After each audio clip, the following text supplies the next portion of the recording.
Kanchipuram వకుడా silks నాణ్యత మా ప్రాధాన్యత. మదీనాగూడ, మియాపూర్, హైదరాబాద్ లో త్వరలో శుభారంభం.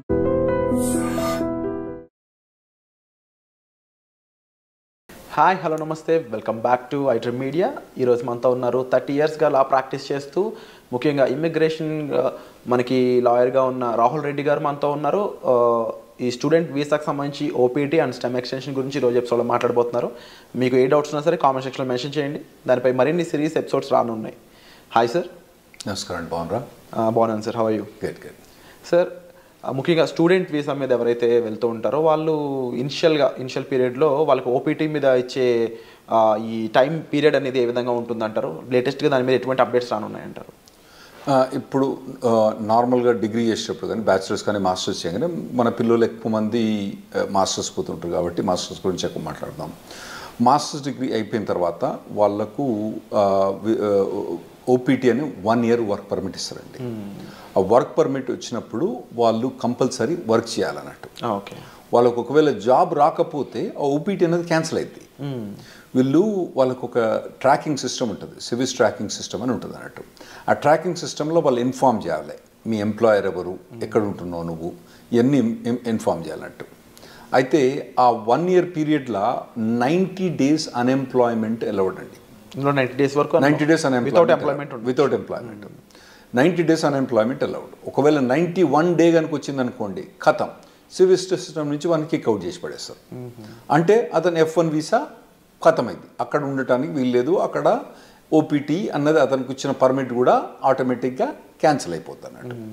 సో ఈ లోపల ఇతను ఎంప్లాయ్మెంట్ తీసుకోవడం కంపల్సరీ అవుతుందండి.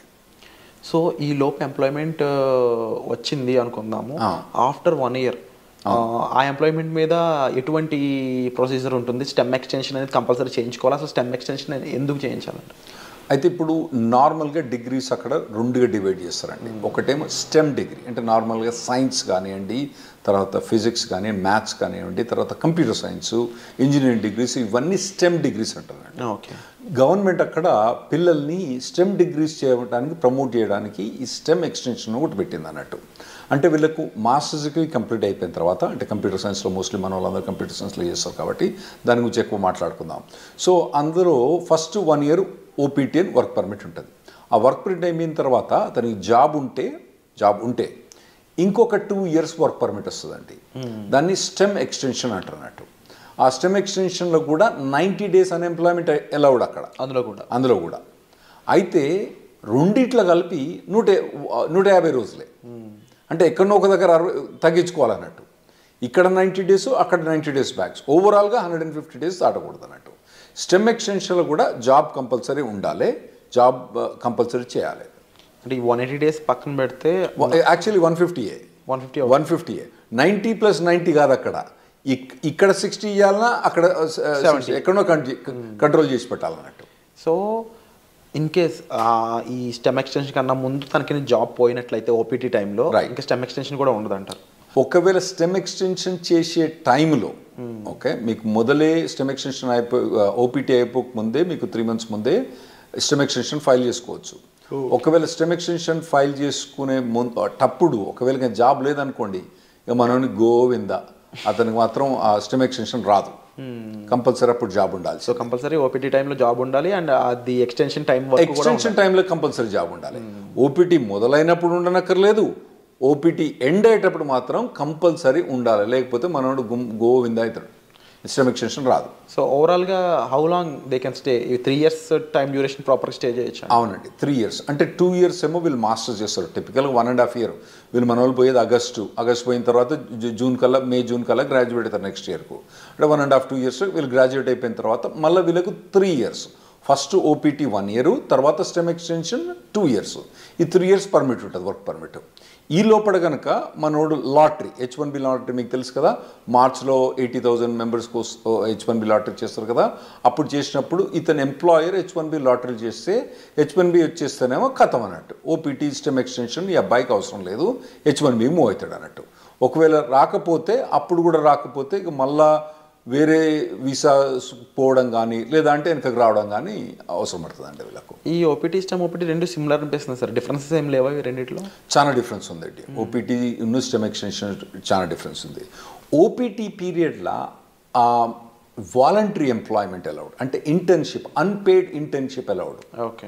అంటే ఏదైనా కంపెనీ ద్వారా కానీ ఏదైనా ట్రైనింగ్ ఇస్తాను అనుకోండి, ఈ అబ్బాయి కనుక అక్కడికి పోయి, అబ్బాయి కానీ అమ్మాయి కనుక అక్కడికి పోయి వాళ్ళు ట్రైనింగ్ తీసుకుంటే పని చేయకున్నా కూడా ట్రైనింగ్ తీసుకున్నందుకు దానికి డబ్బులు ఇవ్వరు.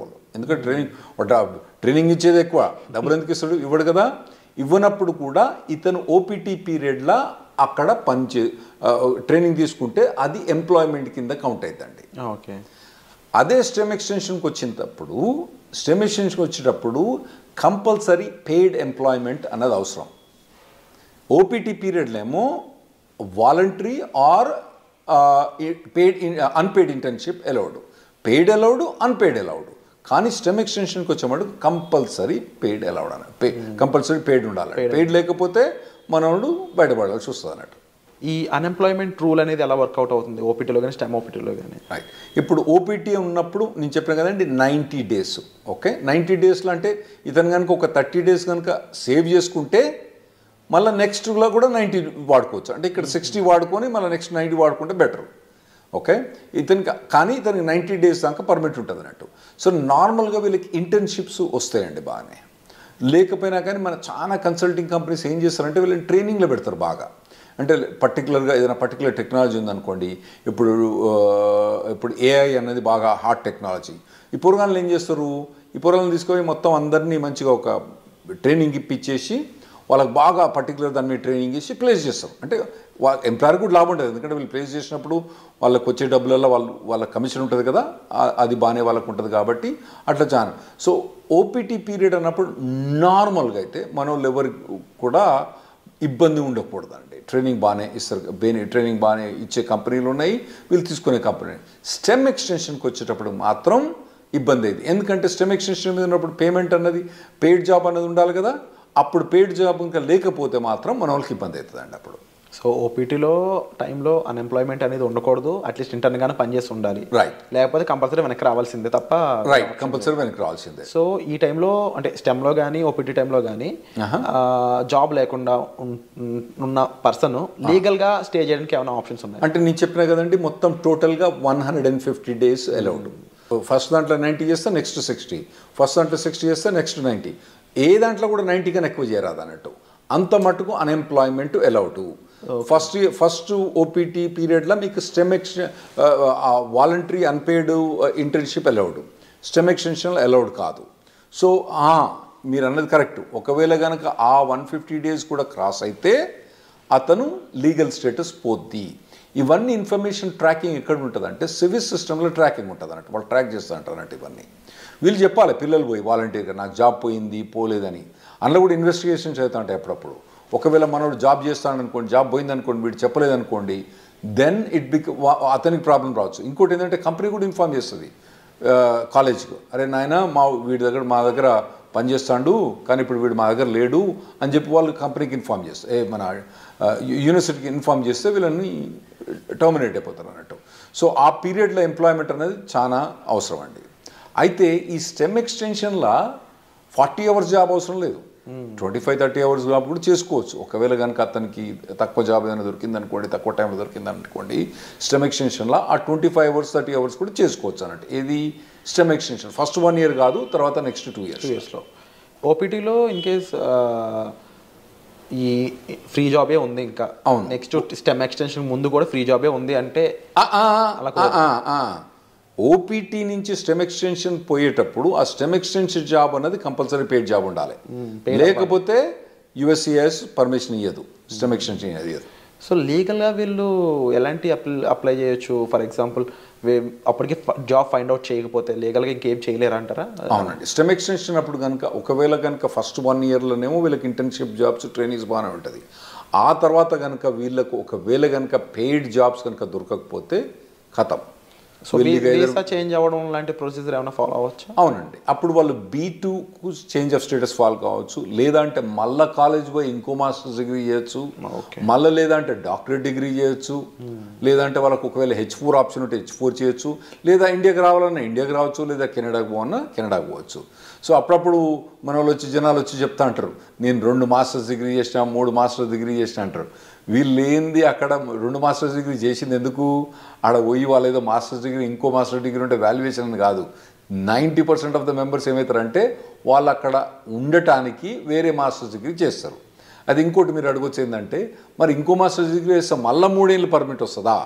గ్రేస్ పీరియడ్స్ ఎలా ఉంటాయి అసలు? ఒక లెవెల్ ఆఫ్ డిగ్రీకి ఒక ఓపీటీ, ఒక స్టెమ్ ఎక్స్టెన్షన్, ఇంకో లెవెల్ ఆఫ్ డిగ్రీకి ఒక ఓపీటీ, ఒక స్టెమ్ ఎక్స్టెన్షన్. అంటే బ్యాచిలర్స్ డిగ్రీకి ఓపీటీ స్టెమ్ ఎక్స్టెన్షన్ ఉంటుంది, మాస్టర్స్ డిగ్రీకి ఓపీటీ స్టెమ్ ఎక్స్టెన్షన్ ఉంటుంది, మళ్ళీ డాక్టరేట్ డిగ్రీ ఉంటుంది. మనోళ్ళు చాలామంది పోయేది మాస్టర్స్ డిగ్రీకి కాబట్టి వాళ్ళు మాస్టర్స్ డిగ్రీ చేసినప్పుడు ఒక ఓపీటీ, ఒకటి స్టెమ్ ఎక్స్టెన్షన్, అంటే 3 ఏళ్ళు వర్క్ పర్మిట్ ఉంటుంది. ఈ లోపల కనుక వాళ్ళకు జాబ్ పోతే వాళ్ళు మళ్ళీ వేరే మాస్టర్స్ జాయిన్ అయ్యి మళ్ళీ మాస్టర్స్ తీసుకుంటే మళ్ళీ ఓపీటీ అన్నది రాదు. ఓవరాల్గా మాస్టర్స్ అనే దానికి ఒకే ఓపీటీ, ఒకటే మళ్ళీ మాస్టర్ చేసి ప్రతిసారి మాస్టర్ చేసినప్పుడల్లా ఓపీటీ మళ్ళీ అది వస్తుందా? రాదు. అండ్ ఇన్ కేస్ జాబ్ వచ్చాక జాబ్ ఛాలెంజెస్ అనేవి ఏ విధంగా ఉంటాయి వీళ్ళకి? ఉంటాయండి, జాబ్ ఛాలెంజెస్ బాగా టఫ్గా ఉంటాయి. ఎందుకంటే వీళ్ళు నార్మల్గా కన్సల్టింగ్ కంపెనీ ద్వారా పోతారు కాబట్టి వీళ్ళకి జాబ్ డ్యూటీస్ హెవీగా ఉంటాయి, జాబ్ ఛాలెంజెస్ ఉంటాయి. నేను నార్మల్గా స్టూడెంట్స్కి ఏం చెప్తా అంటే, ఇక్కడ మీరు ఇంజనీరింగ్ చేసేటప్పుడు, ఇండియాలో ఇంజనీరింగ్ చేసేటప్పుడు మీరు ఇంటర్న్షిప్స్ చేయండి. వేరే కంపెనీస్లలో, సాఫ్ట్వేర్ కంపెనీస్లో ఇంటర్న్షిప్ చేయండి. ఇక్కడ నాకు తెలిసి ఇక్కడ చాలా software companies they are ready to take ఈ ఇంటర్న్స్ తీసుకుంటాను రెడీ ఉంటారండి. ఇంటర్న్షిప్ చేయండి, తర్వాత పర్టికులర్గా ఏ సాఫ్ట్వేర్ మీద కానీ ట్రైనింగ్ చేయండి, మోడల్ ప్రాజెక్ట్స్ చేయండి. ఇటువంటివన్నీ మీరు ఫస్ట్ ఇయర్ నుంచి చేసుకుంటే రావాలన్నట్టు.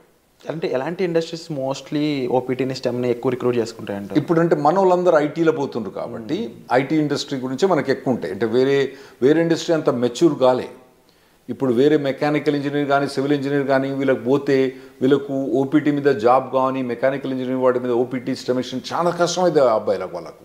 అదే ఐటీలో పోయిన వాళ్ళకి ఏంటంటే వీళ్ళకి ఒక పాత్వే ఉన్నది ఆల్రెడీ. చాలా మటుకు జాబ్ ఆపర్చునిటీస్ బాగానే ఉన్నాయి. కాకపోతే మన పిల్లలు ఏం చేయాలంటే మొదటి నుంచే వీళ్ళు ట్రైన్ కావాలి. ఏదైనా పర్టికులర్ టెక్నాలజీ ఎంచుకొని వీళ్ళు ఫస్ట్ ఇయర్ బ్యాచిలర్స్ డిగ్రీ కానీ, సెకండ్ ఇయర్ బ్యాచిలర్స్ డిగ్రీ కానించి అప్పటి నుంచి ఏదైనా టెక్నాలజీ ఎంచుకొని పోవాలి. తర్వాత ఏంటంటే మధ్యలో టెక్నాలజీ చేంజ్ అయిందనుకోండి, చేంజ్ కావాలి దానికి టెక్నాలజీ. ఎందుకంటే టెక్నాలజీ ఎంత ఫాస్ట్గా చేంజ్ అవుతుందంటే, ఆర్టిఫిషియల్ ఇంటెలిజెన్స్ ఏంటంటే 3 ఏళ్ల కింద దాని పేరేం లేదు, నవిడియా పేరేం లేదు. ఇప్పుడు అది number 1 company in the world అయిపోయింది. సో అట్లా టెక్నాలజీస్ అన్ని ఇప్పుడు అందరూ ఎవ్వరు కూడా ఆర్టిఫిషియల్ ఇంటెలిజెన్స్ అంటున్నారంటూ. కొన్ని కంపెనీస్ పనిచేస్తూ చెప్తారు, మాకు అసలు ఆర్టిఫిషియల్ ఇంటెలిజెన్స్ అవసరం లేదు, కానీ మా కంపెనీలో ఎందుకు హైర్ చేస్తున్నారో లేదు, వాడు రెజ్యూమ్ మీద ఆర్టిఫిషియల్ ఇంటెలిజెన్స్ బెటర్, వానికి ఒక ఏదైనా కోర్స్ కానీ, ఏదైనా ఒక 5 months ఎంప్లాయ్మెంట్ కానీ, ఇంటర్న్షిప్ కానీ ఉంటే తీసేసుకుంటారు మా దగ్గర అని చెప్తాను వాళ్ళు. సో అటువంటి హాట్ టెక్నాలజీస్ ఉన్న వాళ్ళు వీళ్ళు చూస్ చేసుకోవడం బెటర్. కాకపోతే కొద్దిగా మొదటి నుంచి కూడా ఒకవేళ, ఎందుకంటే ఇప్పుడు ఏఐ అంటున్నారు, అంతకుముందు డేటా సైన్స్ అన్నారు, రేపు ఇంకోటి అంటారు. సో ఇటువంటి ఏ ఒక్క టెక్నాలజీ కూడా ఒక పర్సన్ ట్రైన్ అయితే ఆ టెక్నాలజీ మారినప్పుడు ఈజీగానే అడాప్ట్ అయిపోతారు. నువ్వు ఉట్టిగానే కూర్చొని 4 ఏళ్ళు ఏం పని చేయకుండా, ఆ తర్వాత నువ్వు మాస్టర్స్ డిగ్రీ చేసేటప్పుడు కూడా ఏం ట్రైనింగ్ తీసుకోకుండా చక్కగా నువ్వు పోయి మాస్టర్ డిగ్రీ అయిపోయిన తర్వాత నువ్వు ఓపీటీకి పర్మిషన్ ఇచ్చి ఆడ పోయి జాబ్ ఏమంటే అప్పుడు కష్టమైంది. ఇప్పటి నుంచి మీరు బిల్డప్ చేసుకుంటూ పోవాలన్నట్టు. ఇవి చాలా కాంపిటేటివ్గా ఉంటాయి ఓపీటీ స్టెమ్లో కూడా. అట్ ది సేమ్ టైం మీరు ఈ డౌన్ టర్న్స్, ముఖ్యంగా లే ఆఫ్స్ కానీ అవి ఎంత ఇంపాక్ట్ చేస్తాయంటారు ఓపీటీ వాళ్ళని? బాగుంటాయి, ఓపీటీ మీద ఇంపాక్ట్ బాగుంటుంది. ఫస్ట్ ఒకటి మీరు అర్థం చేసుకోవాలి, శాలరీస్ ఎట్లున్నాయి వీళ్ళవి. యుఎస్ శాలరీస్ 80 లక్షలు 90 లక్షలు ఉన్నది. ఏది ఓపీటీ స్టెమ్ ఎక్స్టెన్షన్ కూడా 80 లక్షలు 90 లక్షల నుంచి మొదలైతే వాళ్ళకి శాలరీస్. సో మనకి ఇక్కడ ఇండియాలో ఏంది, మీరు పెద్ద కంపెనీలు పోయినా అనుకోండి, అది వెరీ సర్ప్రైజ్. గూగుల్ అటువంటి కంపెనీస్లలో, అంటే నేను పర్టికులర్ గూగుల్ అని చెప్పాను, వేరే కంపెనీస్లో శాలరీ చూస్తే వాళ్ళకి ఏంది నెలకు 30,000, నెలకు 25,000, అంటే దాదాపుగా 4 లక్షలు 5 లక్షల ప్యాకేజ్ కూడా మా ఎక్కువ ఇక్కడ. ఏది ఎంట్రీ లెవెల్లో అక్కడ 80 లక్షల నుంచి 90 లక్షల దాకా ప్యాకేజ్ ఉంది అక్కడ. అయితే అట్లా ప్యాకేజ్ ఉన్నప్పుడు ఇక్కడ వీనికేమో 5 లక్షలు వస్తా అంటే నీకు ఆడ 80 లక్షలు ఇస్తాను అంటే నీ పెర్ఫార్మెన్స్ ఎట్లా ఉండాలి? You have to be at least 10 times better than the guy who's working here. నువ్వు ఉన్నావా లేదా 10 times? లేనప్పుడు నువ్వు షార్ప్మెంట్ స్కిల్ చేసుకోవాలి. నువ్వు అట్లా ఆలోచించాలి. ఇక్కడ వచ్చినానికేమో 5 లక్షలు, నీకేమో 80 లక్షలు, అంటే నీది కనీసం 10 రెట్లు ఎక్కువ ఉండాలి నీ పెర్ఫార్మెన్స్. అంటే 10 రెట్లు ఎక్కువ ఉండాలంటే నువ్వు షార్ప్ అని చేసుకోవాలి. Unit be fit for it. అక్కడ పోయి నేను మాస్టర్స్ అయిపోయిన తర్వాత అప్పుడు నేను నేర్చుకుంటా అంటే ఇప్పుడున్న పరిస్థితిలో మాత్రం నడవదు. 100% కరెక్ట్ సార్, డెఫినెట్లీ మీరు చెప్పిన విషయాలన్నీ కూడా. అండ్ ముఖ్యంగా ఓపీటీ స్టెమ్లో స్టూడెంట్ సిచ్యువేషన్ ఏ విధంగా ఉంటుంది, టైం పీరియడ్ ఎలా ఉంటుంది, గ్రేస్ పీరియడ్స్ అండ్ రాకపోతే ఏంటి పరిస్థితి, ఈ విషయాలన్నీ విన్నారు కదా. అలాగే H1B లాటరీ పరిస్థితుల్లోనూ ఆఫ్టర్ జాబ్ వచ్చాక లైక్లీ ఎఫెక్ట్స్ ఏమేమి ఉంటాయి అనేది వచ్చే ఎపిసోడ్లో చూద్దాం. So stay tuned. Thank you so much for information. Thanks.